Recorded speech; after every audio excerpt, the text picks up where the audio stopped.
అండి మీరందరికీ ఈ రోజు మా అత్తమ్మ గారికి కురుకురాలు తినాలనిపించింది. కానీ మా చిన్నబ్బాయి అత్తమ్మ కోసం ఉంచిన అన్ని కురుకురాలు తినేశాడు. నేను ఆలోచించి ఏం చెప్దామని అత్తమ్మకు అందుకే నేను ఇంట్లోనూ చేశాను. కురుకుర చేయడానికి ఒక బౌల్ తీసుకొని 2 కప్పుల బియ్యం పిండి, 2 చెంచాల శనగపిండి, కొద్దిగా ఉప్పు, నా ప్రేమ కూడా వేశానండి మా అత్తగారి కోసం. వాటర్ వేసి మంచిగా కలపాలి. ఒక ప్యాన్ తీసుకొని అందులో ఈ బ్యాటర్ వేసుకొని ఒక థిక్ పేస్ట్ చేయాలి. కొద్దిగా చల్లార్చిన తర్వాత కొంచెం కొంచెం తీసుకొని కురుకుర షేప్ చేయాలి.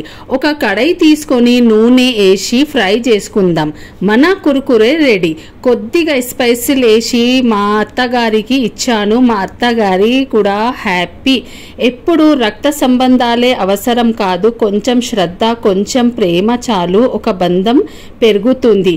ఈ వీడియో మీకు నచ్చని అయితే సబ్స్క్రైబ్ చేయండి, లైక్ చేయండి. Okay bye.